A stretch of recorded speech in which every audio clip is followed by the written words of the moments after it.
되었지 않지만은 엄청난 감동이자 놀라운 경험이었을 것 같아요. 그러다가 갑자기 주님께서 그들을 그 무리들과 이제 분리시키고 건너편 베세다 땅으로 가라고 보내셨습니다. 저물어서 갑자기 돌풍이 불었고 거스르는 바람 때문에 열심히 힘겹게 노를 저었습니다. 그런 제자들을 바라보시고 주님께서는 그들에게 찾아오셨죠. 그런데 그들은 유령인가 하여 소리 지르고 예수를 보고 놀랐다 이렇게 기록하고 있습니다. 예수님께서 안심하라 내니 두려워하지 말라 이렇게 말씀하시고 배에 올랐는데 바람이 그쳤습니다. 이렇게 했을 때 그들의 제자들의 마음에 심히 놀랐다, 심히 놀랐다, 유령인가 소리 질렀다. 거의 불신자들의 반응입니다. 왜 이렇게 되었을까? 오늘 마가는 52절에서 그 이유를 이렇게 설명하고 있습니다. 이는 그들이 그 떡 떼시던 일을 깨닫지 못하고 도리어 그 마음이 둔하여졌습니다. 마음이 딱딱해졌다, 굳어졌다라고 이야기하고 있습니다. 그들의 이해 수준이 오병이어를 체험했을 때는 좀 신자들이었는데 지금 거스르는 바람 앞에서 갑자기 예수님이 나타났는데 불신자가 되었다. 왜 이렇게 되었을까요? 제자들만의 문제인가요? 우리는 예수님을 믿고 난 다음에 감격하고 감동하고 찬양하면서 그냥 뜨겁고 예배드리면서 또 열광하고 수련회 때 가서 하나님 앞에서 결단하고 이러다가 갑자기 세상 가운데서 살아가면서 또 금방 그냥 불신자인 것처럼 하나님을 만나지 않은 사람들처럼 두려워하고 울고 불고 소리 지르고 절망하고 하나님 막 오심에도 불구하고 전혀 하나님을 알지도 못하고 이렇게 우리 반응하는 모습이 되지 않습니까? 다른 사람들의 문제가 아니라 바로 우리들의 문제가 아닐까 이런 생각을 해봅니다. 마가가 이 복음을 적었을 때 로마 시대입니다. 로마의 압제, 박해 굉장히 심했을 때였습니다. 부활을 경험했고 또 교회의 부흥도 경험했습니다. 그런 날 갑자기 로마가 엄청나게 그들에게 시험을 하고 핍박을 하고 그들을 순교 직전까지 가는 사람들이 많았고 이럴 때 그들은 불신자들처럼 또 두려워하고 무서워하고 주님은 어디 계시는지 모르고 이렇게 반응했던 그런 그들에게 이 지금 복음서를 전해주고 있는 것이죠. 왜 이렇게 될 수 있는가? 그리고 어떻게 하면 주님에 대한 올바른 신앙을 회복할 수 있겠는가? 오늘 이 본문을 통해서 몇 가지를 한번 살펴보도록 하겠습니다. 먼저 45절 46절 보시면은 예수님께서 오병이어의 기적 5천 명을 먹이고 남은 떡 조각과 물고기가 12바구니에 차게 되었고 떡을 먹은 자가 5천 명이나 되었는데 갑자기 예수님께서 즉시 제자들을 재촉하사 자기가 무리들을 보내는 동안에 배 타고 예수님보다 앞서서 건너편 베세다로 가게 하고 있습니다. 예수님은 왜 제자들을 즉시 재촉하사 건너편으로 가게 하셨을까? 이 좋은 분위기를 좀 살리면은 굉장히 지금 막 뜨거울 거잖아요. 막 열광적인 분위기일 것 같고 많은 사람들이 야 정말 이 맛이다라고 이야기하고 야 어디서 이렇게 이런 목자가 오셨는가 막 이야기하는 이런 분위기 가운데 제자들이 조금 더 있었으면은 훨씬 더 믿음이 자라지 않았을까 생각해 볼 수 있습니다. 그런데 오늘 예수님은 제자들을 무리들과 분리시키고 있습니다. 마가복음에는 그 이유가 나와 있지 않습니다. 그런데 예수님께서는 기도하셨다라는 표현만 있고 요한복음 6장 15절 보면은 사람들이 예수님을 억지로 임금 삼으려고 했기 때문이라고 이야기하고 있습니다. 목자 없는 양들과 같은 백성들이 목자를 만나서 배불리 먹었습니다. 참된 목자를 만난 기쁨과 감격이 얼마나 컸을까요? 자신들의 허기진 배를 채워줄 수 있는 사람들, 바로 분봉왕 헤롯 왕도 아니고 바리새인과 서기관들도 아니고 예수님이시구나, 이분이야말로 진짜 우리의 메시아구나, 이분이야말로 우리의 왕이시구나, 우리 진짜 이스라엘을 다스리시는 목자를 만났다, 이렇게 하면서 그들이 예수님을 억지로 왕으로 삼으려고 했던 것이죠.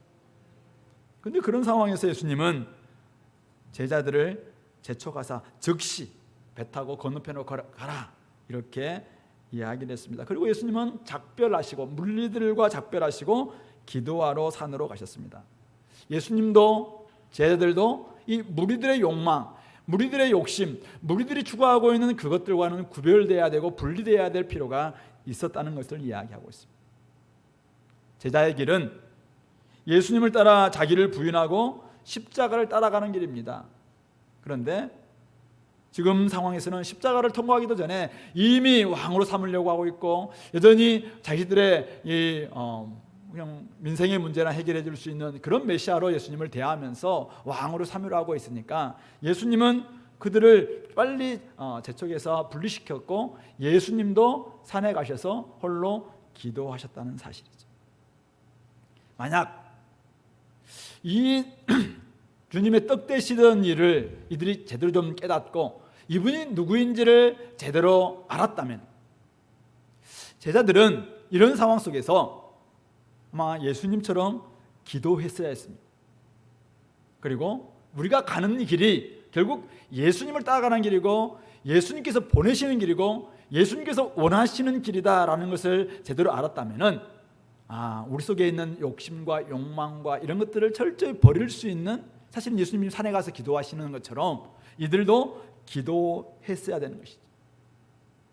떡 되시던 일, 그 떡 되시던 일, 오병이어로 수많은 사람들을 먹이는 그분이 땅에 오신 이유가 무엇인가, 이것을 제대로 깨달았다면 제자들은 이런 여러 가지 어려움을 경험하도 지금 바람을 맞고 파도를 맞고 이런 가운데서도 그분이 어떤 분이신가, 우리에게 먹을 것을 주시는 분, 그리고 얼마 전에 그들이 갈릴리 바다에서 또 폭풍을 만나고 바람을 만났을 때 말씀 한마디로 그것을 순종하게 하셨던 그분을 묵상하면서 기도하면서 간구하면서, 주님 오늘 우리의 이런 삶 가운데서 주님은 어디 계십니까? 라고 간구하면서 기도하지 않겠는가.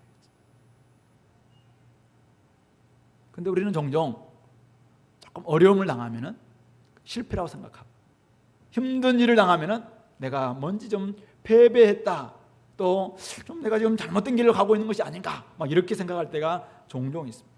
주님이 보내서 가는 길입니다. 주님이 지금 제촉해서 보내고 있는 그 길입니다. 거기에서 지금 당하고 있는 어려움이자 힘듦입니다.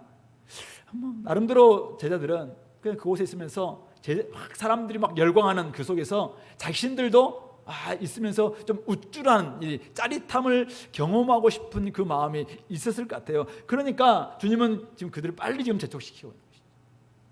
근데 주님이 왜 그렇습니까? 이 수많은 사람들의 열광스러운 환호, 이거는 신기루라는 것을 알기 때문에 그렇습니다. 수많은 사람들이 자신들의 욕심과 욕망과 욕구를 채우기 위해서 막 주님을 찾지만은 결국 나중에 그 욕망이 채우지 않았을 때 십자가에 못 박으라 라고 할 수 있는 그런 존재라는 것을 다 아시기 때문에 큰 무대 뒤에 있는 그 허전함, 늘 환호에만 길들여진 사람들은 그 무대 뒤에 있는 허전함을 견딜 수 없는 거거든요. 근데 제자의 길은 어떤 길입니까? 자기를 부인하는 길이고, 자기를 십자가를 지고 가는 길이고, 예수님을 따라서 사실은 고난받는 그 길이고, 어려움과 박해와 순교와 힘듦들이 있는 바로 그 길이거든요. 그러니까 그 길을 우리가 가면서 바람 맞는 것, 거스르는 역풍 맞는 것, 삶의 여러 가지 삶 가운데서 맞는 것, 이것은 어쩌면 당연한 것. 그럴 때 우리가 간절하게 주님을 찾고 떡 되시던 일을 생각하면서 그분이 5,000명을 먹일 수 있다면, 오병이어로 5,000명 먹일 수 있다면 오늘 우리의 이 문제도 해결할 수 있다 생각하면서 그분께 간절하게 기도했어야 되죠. 근데 제자들은 그러지 못했다는 것이죠. 오늘 우리가 왜 자꾸 우리 힘듦들을 경험할 때 불신자처럼 반응합니까? 기도해야 될 시기에 기도하지 않기 때문이죠. 그러면 뭡니까? 우리가 막 욕망과 욕구를 막 만족하는 이런 삶은 되게 좋아하는데, 그것이 철저히 채워지지 않았을 때, 내가 가난해지고 병들고 약해지고 힘들 때, 이것은 실패라고 생각하는 거예요. 이건 패배라고 생각하고, 이것은 나한테 좀 있어서는 안 되는 것이다 이렇게 생각하니까 사실은 거기서 견디지 못하는 거죠. 그래서 우리가 언제 기도해야 될 것인가? 무시로 기도해야 되죠. 쉬지 말고 기도해야 됩니다. 늘 기도해야 되는데, 특별히 기도할 때가 언제냐면은 내가 사람들의 필요를 제대로 채워주는 일을 했을 때, 그래서 사람들이 나를 막 박수쳐요. 그때 기도해야 됩니다. 놀라운 실적으로 막 나의 주가가 상승하고 인기가 막 치솟을 때 간절히 기도해야 됩니다. 찬양 열기가 뜨거워서 사람들이 와, 어떻게 이 좋은 찬양을 준비했냐고 막 찬양 인도자를 막 이렇게 지켜 세워줄 때, 이때 인도자는 기도해야 됩니다.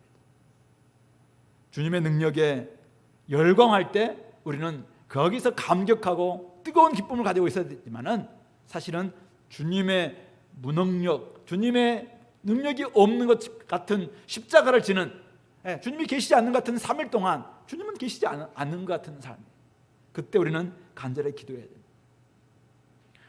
주님의 임재에 대해서 우리는 감격하지만은 주님의 부재 상황에서 우리는 불신자처럼 반응할 때 굉장히 많습니다.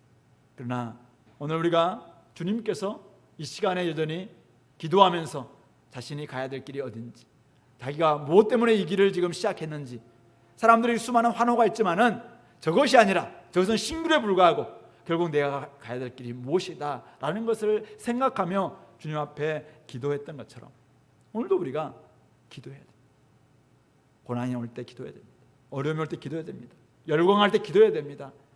사람들이 나를 좋아할 때 기도해야 됩니다. 기도할 때 주님이 누구신지 깨달을 수 있고, 우리가 만난 주님은 어떤 분이시고 오늘 어떻게 우리 삶 가운데 함께 하셨는지 알 수 있을 것이고, 결국 내가 가는 길, 우리가 가는 길이 어떤 길인지도 깨닫게 될 줄 압니다. 그러므로 오늘 이곳에 있는 우리 성도 여러분들, 형제자매 여러분들, 혹시 지금 여러분들 삶에 굉장히 막 이번 성적도 좋았어, 학기 말 시험 너무 막 잘 받았어, 좋아, 기도하시 바랍니다. 이번 달 사람들이 나를 왜 이렇게 좋아하는지 모르겠다, 기도하시 바랍니다. 사람들이 내가 지금 내가 혹시 투자하는 게 있나요? 막 주가가 올라가고 있나요? 기도해야 됩니다. 우리가 가는 길은 곤두박질 길이 있어요. 그럴 때 내가 가는 길이 무엇인지를 분명히 알아야 됩니다. 그렇지 않으면은 사명이 흔들리고 삶의 목적을 잃어버립니다. 내가 누군지 깨닫지 못하게 됩니다. 다시 하나님 앞에 서야 됩니다. 주님처럼 누구를 위해 살아야 되는지, 무엇을 위해서 살아야 되는지, 내가 믿는 주님은 어떤 분이신지, 그리고 나는 누구인지, 이런 부분들을 점검할 수 있기 위해서 이 길 가는 동안 맞바람 많을 거예요. 역풍 많을 겁니다. 바람과 파도 분명히 다가올 겁니다. 그러나 그때마다 그 떡 되시던 일을 기억하시 바랍니다. 주님께서 오병이어로 수많은 사람들을 먹이고도 남았다. 그분이 누구신가? 근데 그분께서 그 무리들과 피하게 해주셨다. 그렇다면은 그 영광만을 구할 것이 아니라 우리에게 고난도 있고, 우리에게는 이렇게 분리되어야 할 때가 있구나. 예수님의 능력도 필요하지만 예수님의 능력도 경험해야 되는 거구나. 예수님의 임재도 필요하지만 예수님의 부재 상황도 나는 얼마든지 또 이겨내야 되는 거구나. 기도하는 가운데서 이 길을 가는 이유를 발견하시고, 그러면서 우리가 가는 길은 세상과는 다른 길이다, 이것을 확인할 수 있을 겁니다. 기도를 회복할 수 있길 바랍니다. 그럴 때 우리 신앙은 회복할 수 있습니다. 이들이 왜 이렇게 헤매고 있는가? 기도하지 않기 때문이다. 성경에 나와 있지 않은데 제 나름대로 묵상한 바예요. 두 번째, 47절 보시면은 저물매 배는 바다 가운데 있고 예수께서는 홀로 무태 계시다가 바람이 거스름으로 제자들이 힘겹게 노젓는 것을 보시고 밤 사경이면 새벽 3시에서 한 6시 사이를 이야기하죠. 사경쯤에 바다 위로 걸어서 그들에게 오사 지나가려고 하셨다고 이야기합니다. 중요한 오늘 단어가 예수님께서 힘겹게 노젓는 것을 보시고, 예수님께서 보셨어요. 두 번째가 뭡니까? 바다 위로 걸어서 그들에게 오사. 걸어서 바다 위로 걸어서 그들에게 오셨습니다. 그런데 오셨으면은 제자한테 딱 올라와서 야 나왔다 이렇게 해야 되는데 그들에게 지나가려고 하셨다는 것입니다. 궁금한 거지. 왜 지나가려고 하셨는가? 막 좀 고난 당하고 있는 제자 같으면은 빨리 와가지고 네 왔다 막 이렇게 하면 될 텐데 그냥 싹 지나가고 있습니다. 좀 되게 웃기시는 분처럼 왔는데 싹 지나가면서 이번 탑건인가 제 영화를 이제 탑건 봤어요. 나중에 뭐 돌아올 때 그 함장한테인가 내 착륙하겠다라고 얘기하니까 자리 없다고 막 이렇게 농담 시작하니까 확 지나가면서 자기가 지금 왔다는 것을 확 보여주면서 그 커피 마시고 있는 안 본 사람들한테 괜히 지금 제가 그 장면이 좀 생각나던데 예수님도 혹시 그런 내 왔다 하는 거 다 자기의 존재를 드러내기 위해서입니다. 왜 그랬는가? 지금 제자들에게 보라고 지금 보여주고 있는 겁니다. 내가 지금 예수님께서 바다 위를 밟고 오시는 분이다라는 것을 보라고 지금 보여주고 있는 거거든요. 보여주고 있는 거예요. 근데 제자들은 보기는 봤는데 뭘로 봤냐면은 유령처럼 봤어요. 그리고 유령처럼 봤으니까 소리를 질렀어요. 무서워서. 우리도 사실 새벽 3시에 갑자기 어떤 분이 막 바다 위로 걸어서 오면은 안 무섭겠어요? 우리도 이렇게 되겠죠. 근데 떡 떼시던 일을 낮에 했어요. 낮에. 그 일을 기억했다면은 이때 이들이 또 그리고 이들이 자기의 막 맞바람과 역풍과 막 이럴 때 그때 예수님이 고문에서 주무시다가 깨우셨을 때 바람과 바람을 순종시켰던 제압했던 그때를 떠올리면서 예수님께 막 간절히 기도했다면은 처음에는 유령인처럼 놀라겠죠. 그러나 곧장 예수님을 아시고 딱 영접해야 되잖아요. 그런데 여전히 이들은 보지 못하고 결국 소리 지르고 놀라고 심히 놀라고 있는 이런 모습을 보이고 있는 것입니다. 제자들은 힘겹게 노를 저으며 이 상황을 이겨내려고 힘을 썼습니다. 그러나 주님은 그런 상황을 다 보셨고 바다 위로 걸어서 그들에게 나타나셨습니다. 그리고 그들에게 지나가려고 하시면서 그분 되심을 보여주셨습니다. 그분 되심이 무엇인가? 왜 지나가라고 하셨는가? 굉장히 그래서 어떤 분은 이제 지나간다 그래서 그분을 이제는 경배하라라는 그런 의미다. 아니면은 지나가시면서 예수님이 이제 오셨다라는 것을 이렇게 보여주시기도 했다. 여러 가지 있는데 지나가셨다는 이 표현을 ESV의 스타디 바이블에서도 이야기하고 있습니다만은 우리 출애굽기 33장이나 34장 보면은 모세가 이제 이 첫 번째 금송아지 사건 이후에 하나님 앞에 다시 한번 나아가서 하나님 만나서 이제는 그 십계명을 받는 그 장면에서 하나님께서 결국 지나가셨다 이런 표현들을 한 두세 번 하고 있습니다. 출애굽기 33장 19절, 22절, 34장 6절. 결국 앞모습을 그대로 보여주시면은 모세도 견디지 못하는 거죠. 모세도 사실은 그 하나님의 영광 앞에 설 수가 없어요. 그래서 하나님은 모세에게 하나님의 영광스러운 모습을 이렇게 지나가시면서 그냥 슬끗 보여주시는 것이죠. 하나님께서 이곳에 나타나셨다라는 것을 드러내주는 상징적인 표현입니다. 우리 또 열왕기상 19장에 보면은 엘리야가 막 지쳐서 힘들었을 때 로덴나무 아래서 있을 때 천사를 보내서 떡과 물로 그를 좀 허기를 채우고 난 다음에 하나님 삶 호렙에 가잖아요. 그때 하나님께서 또 이 엘리야에게 어떻게 나타나십니까? 결국 그 앞에서 지나가셨을 때 하나님의 영광이 지나가셨을 때 거기에서 엄청난 바람과 지진과 이런 것들이 일어나는 것을 보여주고 있거든요. 결국 지나가셨다 이 표현은 바로 신현현이라는 하나님께서 현현하셨다 나타나셨다라는 것의 관용적 표현이다 볼 수 있습니다. 영어로는 그 테오판이라고 하나님께서 임하시는 이런 부분들의 하나의 모습이라고 할 수 있는데 어쨌든 이렇게 예수님께서 지금 나타나셨으면 어떻게 해야 돼요? 바다를 밟고 지금 바다 위로 걸어서 오시는 분이 오셨어요. 그러면 그분이 하나님이시구나. 그분이 바로 오병이어로 5,000명을 먹이고도 12광주를 남기셨던 그 예수님이시구나 라는 것을 딱 깨달음이 생겼다면 어떻게 해야 돼요? 그분을 영접해야죠. 그분을 맞이해야 되죠. 그러면은 이들이 불신자처럼 반응하지 않았을까 생각해요. 그러나 이들은 그 떡 떼드신 일을 까마득하게 깨닫지 못하고 마음이 둔해 있으니까 그들을 보시고 찾아와 주시고 그리고 바다 물결을 밟으시면서 오시는 그 주님을 보고도 그냥 놀라고 두려워하고 마음에 심히 그냥 놀라는, 그냥 불신자와 같은 이런 반응을 보이고 있다는 사실. 이것은 1세기의 제자들뿐만 아니라 오늘 21세기를 살고 있는 저와 여러분들도 마찬가지입니다. 오늘 주님은 우리의 힘겨움을 보시고 우리에게 찾아오시는 주님이십니다. 그 찾아오시는 주님을 우리는 어떻게 해야 돼요? 맞아들여야 되죠. 영접해야 되죠. 그러면 우리 삶 가운데서 온전히 삶의 회복이 일어나고 신앙의 회복이 일어나고 다시 한번 우리 답답하고 두려워하고 무서워하고 놀라던 우리 삶이 평온해지고, 예수님이 딱 배 타시니까 온 세상이 평온해지잖아요. 그런 것처럼 우리의 속에 이랬던 온갖 바람과 파도와 물결이 잔잔해지고 삶이 굉장히 안정적으로 바뀔 수 있을 텐데, 주님이 오심에도 불구하고 이것을 보지 못하고 영접하지 않고 맞아들이지 않게 되니까 삶에 계속해서 파도는 우리의 삶을 엄습하는 것 같고 내가 죽을 것 같고 이런 삶의 고백도 나오는 것입니다.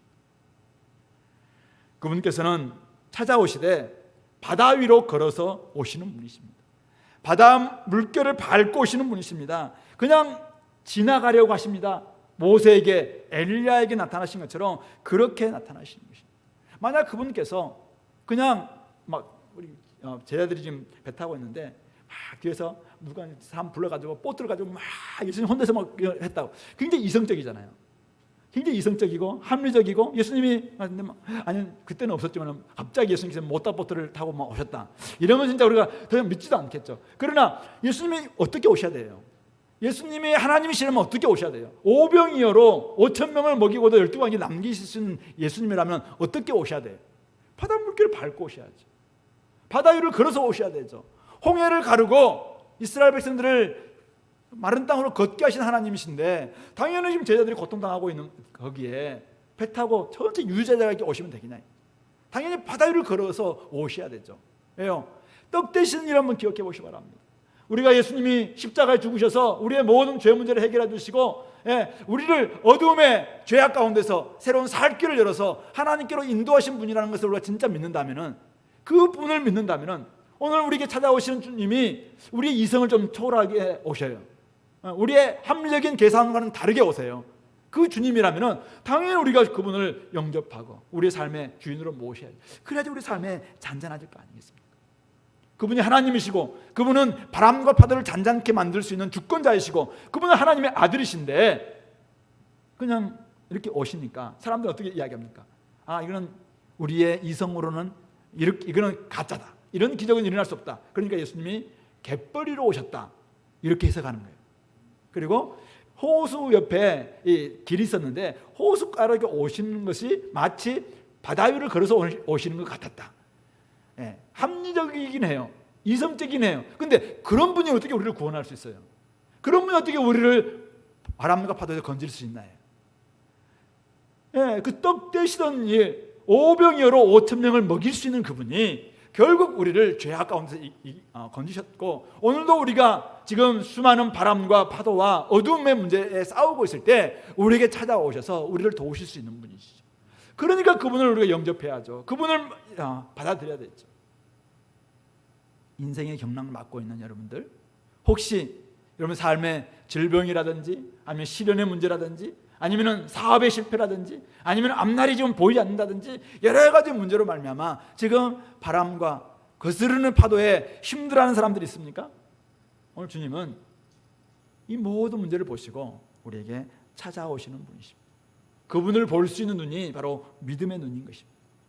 어두운 바다 위에서 폭풍과 파도와 싸우고 있는, 바람이 거슬러서 힘겹게 노를 젓고 있는 제자들을 보시고 그들에게 찾아오시는 주님. 제자들이 영접하지 못했어요. 근데 주님께서 그 배에 오르시자 모든 것은 그쳤습니다. 바람은 그쳤습니다. 오늘 이것이 우리에게 시사해주고 있는 바가 무엇입니까? 오늘 주님은 우리에게 찾아오시는 분이십니다. 홍해의 길을 열어서 마른 땅으로 제자들을 수많은 이스라엘 백성들을 인도하셨던 그분께서 오늘 우리에게 찾아오셨습니다. 아니, 우리를 억만 죄악의 저 죽음 가운데서 지옥의 인생밖에 되지 못했던 우리들을 죽음의 모든 권세를 다 제압하시고 새로운 살 길을 열어서 하늘 성소에까지 길을 내셨던 그분께서 오늘 우리에게 찾아오셨습니다. 욥기 9장 8절에서 욥이 이야기하고 있는 것처럼 바다 물결을 밟으시고 우리에게 찾아오시는 그분이 오늘 여러분들 인생 가운데 찾아오시는 그분이십니다. 그러므로 그분을 영접하시기 바랍니다. 그분을 마음 중심에 모시기 바랍니다. 여러분들이 그동안 힘겹게 자기 힘대 다해서 자기 경험 다해서 아마 거스르는 바람을 이겨내려고 했을 수 있습니다. 그러나 여러분들 살짝 옆에 보십시오. 그분이 싹 지나가고 계세요. 놀라지 마시고 그분은 유령 아니에요. 바로 우리 주님이세요. 그분이 여러분들 보시고 찾아오신 거라니까요. 그분을 우리가 영접하면 됩니다. 그러면 우리 마음속에 모든 파도와 바람은 그치고 잔잔해지고 평온을 되찾고 우리에게 정말 주님과 함께하는 그 기쁨을 허락해 주실 것입니다. 그럼에도 불구하고 오늘 제자들은 이 떡 되시는 일을 깨닫지 못하니까, 거기에 나타난 주님을 온전히 깨닫지 못하니까 오늘 그렇게 찾아오신 주님을 지금 영접하지도 못하고 놀라고 이렇게 반응하고 있는 것입니다. 마태복음 14장 30절을 보면은 같은 본문이에요. 같은 사건인데 베드로가 이때 등장하잖아요. 베드로가 갑자기 예수님 딱 그러니까 안심하라, 내니 두려워하지 말라 하라고 하니까 진짜 주님이시라면 저를 좀 바다 위로 걸어서 오게 달라 이야기합니다. 그러니까 예수님은 합니까? 오라. 그가 몇 발짝 딱 걸어갑니다. 바다를 그도 밟고 막 걸어가는 거예요. 그러니 갑자기 바람이 확 불어옵니다. 성경에 뭐라고 합니까? 바람을 보고 무서워 빠져들었다 이렇게 표현하고 있습니다. 오늘 우리 삶 가운데서 예수님은 얼마든지 우리에게 바다를 제압할 수 있는 그 예수님이 우리와 함께 하시고 그런 능력도 우리에게 주세요. 예수님은 함께 하시면서 그 주세요. 근데 자꾸만 그걸 보기보다는 상황을 보죠. 바람을 보잖아요. 바람. 그러니까 무서워서 빠져드는 것입니다. 주님을 영접하고 주님을 능력이 나와 함께한다라는 것을 믿으면은 얼마든지 이겨낼 수 있는데 자꾸 우리는 무서워하고 두려워하고 그러니까 안심이 안 되니까 이렇게 다 두는 거 아닌가요? 성육신하셔서 죽음을 이기신 주님, 그는 여러분들은 믿든 믿지 않든 간에 이것은 객관적 사실이에요. 인간의 몸을 입고 이 땅에 오셔서 십자가에 죽으시고 부활하심으로 말미암아 죽음을 이기신 우리 주님, 이것은 객관적 사건입니다. 객관적 구원의 사건입니다.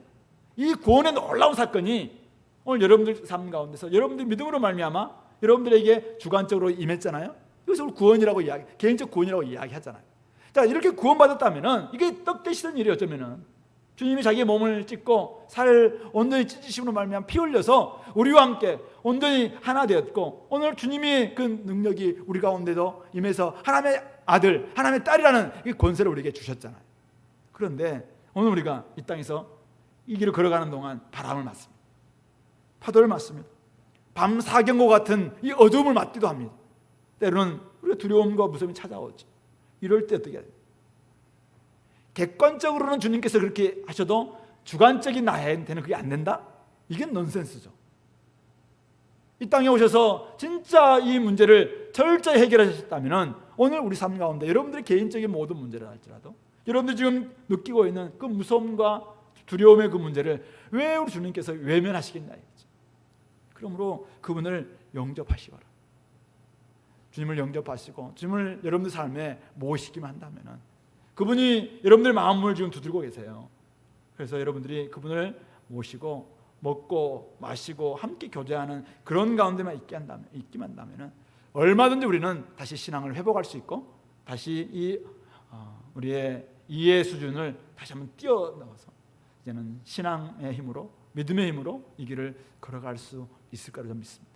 그러므로 오늘 다시 한번 평온을 되찾기 위해서 오늘 우리에게 찾아오신 주님을 바라보시고 그분께서 정말 능력으로 오셨고 육신의 몸을 입고 이 땅에 오셔서 우리에게 구원의 놀라운 사건을 일으키신 그 주님은 오늘 성령으로 우리에게 오셔서 얼마든지 나를 도우실 수 있는 분. 그 눈을 활짝 열고 오늘 어쩌면 불말과 불병거로 정말 우리를 보호하고 계시는 엘리사의 사환의 눈에 확 드러났던 것처럼 그 능력을, 그 주님을 오늘도 맛보시고 그 능력을 가지신 주님을 여러분 삶에 영접할 수 있게 되기를 바랍니다. 세 번째는 이렇게 놀라는 제자들에게 오늘 주님께서 50절 보니까 그들에게 말씀하여 이르시되 안심하라 내니 두려워하지 말라 이렇게 말씀하고 있습니다. 특별한 사건에서 깨달음을 얻지 못하면은 아주 중요하고 특별한 사건이 있어요. 여기서 깨달음을 얻지 못하면은 평범한 일 앞에서도 마음이 둔해지죠. 반대로 어떤 사건을 통해서 주님을 만나게 되면은 다른 어떤 일을 만나도 우리는 겁내지 않고 두려워하지 않고 믿음으로 나아갈 수 있는 것 같아요. 이 터닝 포인트가 참 중요하잖아요. 어떤 그 전환점이 되는 사건이 참 중요한데 그때 주님을 제대로 만나야 돼요. 이 참 비행기 일 것 같은데요. 우리가 비행기 막 이러다 보면은 처음에는 긴장하면서 막 하잖아요. 예, 이게 내가 죽으면 어떡하나 막 이런 마음 들면서 막 하다가 어느 고도까지 딱 되면은 그때 탁 평온하면서 이제는 우리 안전벨트도 풀기도 하고 뭐 일어서기도 하고 뭐 이렇게 할 수 있잖아요. 우리의 믿음 생활에 끊임없이 막 의심도 있고 막 이런 일이 있어요. 그래서 막 어떡하나 뭐 무섭고 막 이런 일이 벌어져요. 근데 어느 순간이 딱 되면은 이 믿음의 어떤 딱 경지가 있으면은 어떤 지점에 딱 이르게 되면은 이때 진짜 주님을 만나게 되면은 그때부터는 어떤 어려움이 와도 평온해질 수 있어요. 이것이 바로 오늘 주님께서 기대하고 있는 터닝 포인트예요. 바울은 다메섹 도상에서 주님을 만났을 때가 터닝 포인트였어요. 그러니까 그는 끊임없이 이 주님을 기억하면서 자기가 이 길을 걸어가고 있는 이유에 대해서 그렇게 많은 사람들한테 이야기를 했어요. 이스라엘 백성들한테는 출애굽 사건이죠. 예, 홍해를 갈았던 이 사건을 통해서 그들은 끊임없이 그래서 구약에서 보면은 야 너희들이 어떤 존재냐라고 하면서 출애굽 사건을 계속 되뇌이거든요. 오늘 주님은 너희가 마가는 이 주님께서 떡 떼시던 그 일 이게 제자들에게 있어서는 어쩌면 제자들이 기억해야 될 아주 중요한 터닝 포인트가 아닐까, 전환점이 아니었을까 그렇게 봤던 것 같아요. 그러니까 그 떡 떼시던 일을 깨닫지 못하고 도리어 그 마음이 둔하여졌다라고 이야기하고 있는 것입니다. 아니 그것을 경험함에도 불구하고 거기에서 제대로 주님을 깨닫지 못하니까 아니 주님은 그 사건을 통해서 지금 터닝 포인트가 되도록 진짜 예수님을 만나도록 그 사건을 지금 기획하신 걸 수 있어요. 어쩌면은 그들에게 그것을 주신 것이잖아요. 근데 그것을 경험함에도 불구하고 그러니까 이제 안전한 고도까지 왔음에도 불구하고 계속 지금 불안해가지고 안전벨트를 못 풀고 있는 거예요. 왜요? 두려워서. 왜요? 그거는 왜냐면은 이 엄청난 사건을 통해서 예수님을 알아야 되는데 예수님이 어떤 분이신 걸 알아야 되는데 이들은 그 예수님을 알지 못하고 있기 때문에 떡 5개와 물고기 2마리로 5,000명을 먹였어요. 여러분들 이성으로 이해가 돼요?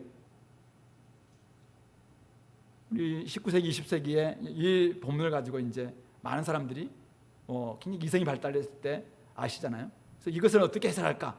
이거는 이성으로 해석이 안 되니까 어떤 어린아이가 도시락을 딱 내기 시작하니까 어른들이 자기 먹으려고 감춰놨던 도시락을 풀기 시작해서 모든 사람 다 먹게 됐다.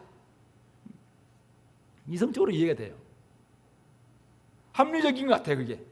근데 그런 분이 그렇다면 예수님이 어떻게 우리를 구원할 수 있냐고. 그러니까 그 사람들은 예수님이 그냥 민중의 지팡이 정도예요. 그냥 민중과 함께 할 수 있는 그런 존재밖에 안 되는 것이죠.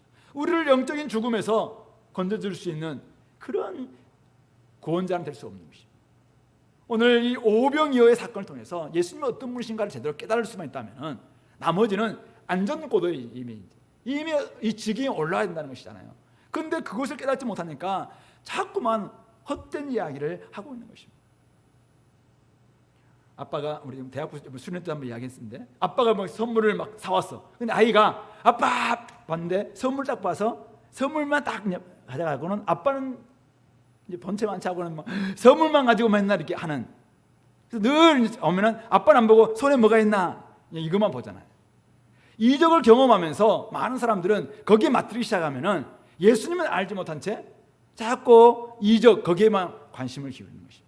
아니 대기업 회장이 있다면은 이분이 우리의 뭐 어떤 사원들에게 모든 다 줄 수 있는 이런 분이라는 걸 안다면은 이분이 뭐 좀 자전거를 타고 오든지 아니면은 캐딜락을 타고 오든지 그분만 온다면은 최고 아니냐 이거죠. 그분이 옷을 양복을 입고든지 잠바를 입고든지 아니면은 뭐 트레이닝복을 입고든지 어쨌든 그분이 오시면은 되는 거 아니냐, 이거 되는 거 아니냐. 근데 이분을 잘 모르니까 자꾸 이분이 어떤 옷을 입었냐, 지금 어떤 차를 타고 왔냐, 여기 좀 관심을 기울이는 거잖아요. 이런 좋은 애는 아니지만은 옛날에 뭐 장땡이다, 이렇게 장땡이. 뭔지 아세요? 아는 사람들 수상한 사람들인데, 장땡이다. 예, 장땡을 가지고 있으면 모든 사람들 다 제압할 수 있는, 다른 사람들은 다 이해해야 됩니다. 내가 장땡을 들고 있으면은 다른 사람들은 끝난 거잖아요. 예수님 어쩌면 지존 중에 지존이잖아요. 그러면 그분이 지금 오셨어요. 그분이 떡을 떼 주셨어요. 그러면 그분을 알아야죠. 근데 깨달음이 없으니까 지금 이런 상황이면 또 다른 문제에 또 다른 문제. 예수님이 조금 다른 모습으로 오시니까 뭐 유령이다 막 이렇게 생각하는 거죠. 그러므로 이렇게 안 되니까, 이런 모습이 되니까 주님께서 결국 말씀을 하신 거예요. 안심하라, 내니 두려워하지 말라. 안심하라, 내니 두려워하지 말라. 여기서 말한 내니, 나다, 여러, 나다, 나는 나다, 이 말입니다. 이 말은 우리 출애굽기 3장 14절에서 모세가 이제 바로한테 가서 누가 나를 보내냐라고 물으면 뭐라고 이야기합니까? 할 때 내가 왔다, 나는 스스로 있는 자다라고 이야기할 때 바로 나는 스스로 있는 자다, 나는 나다, 이 말이거든. 결국 그 말과 같은 에고에미, 헬라어로는 그렇게 이야기한다고 하던데, 어쨌든 그 나는 나다, 결국 여기에서 예수님께서는 다시 한번 이야기해 주는 거예요. 너희들이 내가 이렇게 와도, 바다를 밟고 와도 너희들을 잘 모르고, 지나가시려고 하는 하나님의 신현원을 보여줘도 잘 모르니까 결국 예수님께서 제자들에게 안심해라, 용기를 가져라, 내가 나다, 내가 함께하기 때문에 너희들은 두려울 필요가 없다, 이렇게 이야기하고 있는 거죠. 그러니까 여러분, 기도를 좀 잘 못했고, 그리고 주님이 오면들 보고 영접을 잘 못했다 할지라도 좀 주신 말씀을 통해서라도 말씀을 통해서 제대로 깨닫기만 하면은 내가 용기를 가질 수 있고 두려워하지 않을 수 있거든요. 말씀은 주님께서 우리에게 끊임없이 우리에게 나는 나다라고 이야기하고 있고, 지존자라고 말씀하시고 있고, 전능자라고 이야기하고 있고, 엘샤다이라고 말씀하시는 그분이 오늘 말씀을 우리에게 주시는 것이죠. 그런데 말씀을 수없이 읽고 말씀을 들음에도 불구하고 자꾸 말씀과 삶이 왜 이렇게 유리됩니까? 왜 자꾸 이렇게 떨어져 있습니까? 그것은 말씀 가운데서 깨달음이 부족합니다. 그 떡 떼시던 일을 기억하시고 이 말씀을 한번 보세요. 그러면은 그 떡 떼시던 분이 결국 말씀하시는 분과 동일한 분이시구나라는 것을 깨닫게 될 것이고, 우리 인생 가운데서 결국 모든 어려움과 힘듦의 문제들을 이겨낼 수 있다는 것입니다. 인생에는 숱한 어둠과 바람과 파도가 찾아와서 우리를 힘들게 만들 것입니다. 그러나 더 중요한 것은 주님께서도 이 어둠과 바람과 파도와 바다를 밟고 우리에게 찾아오신다는 사실입니다. 그리고 우리에게 말씀하신다는 사실이죠. 그러므로 죽음의 권세를 제압하신 그분의 능력을 여러분들이 진짜 경험했다면, 오늘 죽음에서 생명으로 인도하신 전능하신 하나님을 여러분들이 진짜 믿는다면 그 떡 떼시던 일을 기억하시고 주님의 말씀을 온전히 믿으시고 말씀을 가지고 살아내시길 바랍니다. 그 떡 떼시던 일은 무엇입니까? 성 만찬을 통해서 어쩌면 우리와 주님이 하나 된 것입니다. 주님께서 살찢고 피 흘려 주셔서 우리를 하나님의 자녀 삼아 주시는 바로 그 일, 이것이 어쩌면 그 떡 떼시던 일이에요. 요한복음에서는 그래서 오병이어와 결국은 이 하늘에서 내려오신 하늘의 떡이라는 자신을 이야기하시면서 그 이야기를 같이 결부하고 있는 내용이 여기 있습니다. 그러므로 어쩌면 초대교회 이 많은 제자들, 많은 성도들은 주님께서 떡 떼시던 일이 무엇일까? 단지 오병이어의 사건이 아니라 십자가에 죽으시고 부활하심으로 말미암아 우리를 위해서 온전히 자신을 내어주셨고, 그러므로 말미암아 우리가 주님과 하나 되고 한 공동체 되고 주님의 몸된 교회의 일원이 되었다. 그러므로 주님은 오늘도 우리에게 찾아와 주셔서 말씀해 주시고 오늘도 위로해 주시고 두려워하지 말라라고 말씀하시는 그분이시구나, 이것을 깨닫게 될 것이고, 그래서 어떤 어려움과 힘듦 앞에서 그들이 절망하지 않고 나아갈 수 있게 될 줄로 믿습니다. 그러므로 오늘 우리에게 찾아오시는 주님이 은혜이고 말씀으로 찾아오시는 것이 은혜입니다. 그럼 오늘 여러분들 삶 가운데 오늘 말씀이 있다는 것 자체가 얼마나 귀한 은혜인지 몰라요. 이 말씀을 통해서 여러분들 기억하시면, 말씀만 보고 이것을 이성적으로 생각하면 또 안 돼요. 이 말씀이 떡 떼시던 그분과 결부돼야 돼요.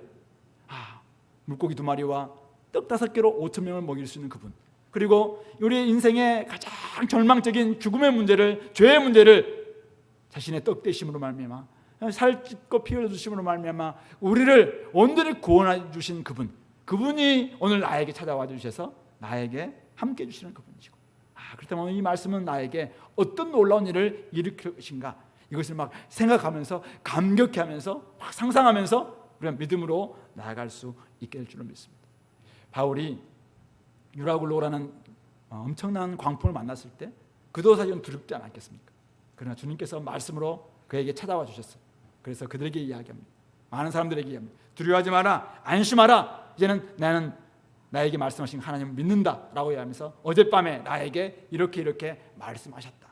그래서 그 하나님을 의지하면서 다른 사람들을 살려주는, 용기를 북돋아주는 이런 사람으로 나아갔거든요. 오늘 우리가 제대로 말씀을 믿는다면, 제대로 떡 되시는 일을 깨닫기만 한다면 우리는 다른 사람들을 얼마든지 도울 수 있는 바울과 같이 오늘도 인생의 문제를 만나서 오늘의 인생의 바람과 파도와 이 바다를 경험하면서 힘들어하고 있는 수많은 사람들을 얼마든지 도울 수 있는 저희들이 될 수 있다는 사실을 믿으시고, 오늘 다가오는 찾아와 주시는 주님의 말씀을 온전히 좀 받아들이시고 말씀 앞에 반응할 수 있는 우리 공동체가 될 수 있기를 바랍니다. 이제 한 가지만 더 본다면은 오늘 53절부터 56절은 다른 조금 이야기이긴 하지만은 제가 보기에는 믿음의 실례로 보여주고 있는 것이 아닌가 생각합니다. 건너가서 게네사렛 땅에 이르게 됩니다. 원래 베세다로 가려고 했다가 맞바람 때문에 아마 더 그쪽 서쪽으로 간 것 같은데요. 게네사렛 땅에 가니까 배에서 내립니다. 사람들이 곧 예수신 줄 알고, 제자들은 예수인 줄 잘 몰랐어요. 근데 이들은 이제 바람도 끝났으니까 그러겠지만 예수신 줄 알고 찾아왔어요. 온 지방으로 달려 돌아다니면서 예수가 어디 계시다는 말을 듣는 대로 병든 자를 침상째로 메고 나옵니다. 어디서 우리가 봤던 믿음이죠. 바로 중풍병자가 걸렸던 사람 잘 친구 4명이서 침상째 데려왔던 바로 그런 믿음을 가지고 지금 침상째로 병든 자를 메고 나옵니다. 또 아무데나 예수께서 들어가시는 지방이나 도시나 마을에서 병자를 시장에 두고 예수께 그의 옷가에라도 손을 대게 하시기를 간구합니다. 어디서 봤던 믿음이잖아요.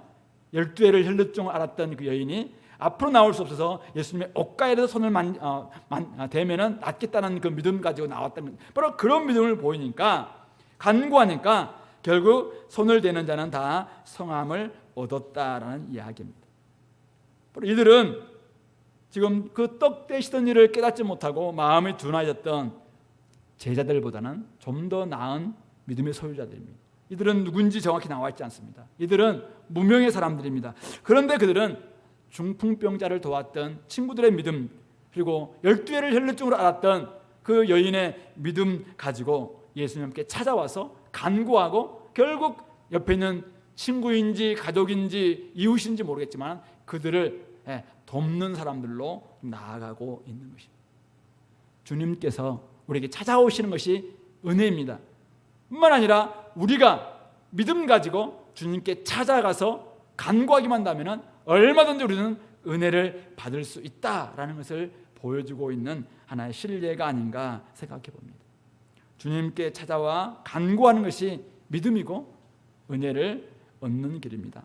그의 옷가에라도 손을 대게 하시기를 간구하는 믿음, 그 믿음이 다른 이들을 도울 수 있고, 침상째로 가지고 주님 앞에 나와서 간절히 주님 앞에 간구하는 그 믿음만 있다면 지금 인생의 어둠과 인생의 바람과 파도에 거스려서 힘들어하고 있는 우리의 친구들과 이웃들과 가족들과 주변 사람들을 얼마든지 도울 수 있다는 것을 말씀해 주고 있는 것입니다. 우리는 어떻게 구원을 얻었습니까? 주님께 찾아와 주셔서 우리를 건져주셨기 때문에 우리가 구원을 받았죠. 오늘 우리는 어떻게 은혜를 얻을 수 있을까요? 여전히 주님께서는 우리를 찾아오십니다. 뿐만 아니라 우리가 주님께 찾아가서 간구하고 옷가에라도 손을 좀 대면 안 되겠습니까? 라는 그 믿음으로 주님 앞에 간구하고, 또는 막 침상째로 데려와서 주님 앞에 올려드리는, 모든 문제를 막 다 올려드리는 이런 믿음이 있다면 오늘도 우리는 얼마든지 은혜를 얻을 수 있다라는 것을 보여주고 있는 것입니다. 예수님은 여러분들에게 어떤 분이신가요? 어떤 분이신가요? 그 떡 떼시던 일을 기억해 보시기 바랍니다. 여러분들에게 그 떡 떼신 일이 어떤 일인가? 여러분들이 만났던 그 주님은 어떤 분이신가? 그 일을 통해서 여러분들이 예수님이 진짜 나의 삶의 목자이시고 나를 구원자이시고 나의 모든 문제를 내 이성으로 내 경험으로 내 계산으로는 안 됐던 일이에요. 근데 그분께서 나의 계산과 이성과 모든 경험을 다 초월해 주시고 떡을 떼 주심으로 말미암아 내가 구원받았다. 내가 주님의 자녀가 되었다면, 내가 공동체 일원이 되었다면, 내가 하나님 나라 백성이 되었다면, 그리고 하나님이 나를 지금 보내서 이 길을 가고 있다면, 내가 만나고 있는 이런 어려움, 내가 지금 싸우고 있는 이 싸움들, 이것이 대수롭냐 이거죠.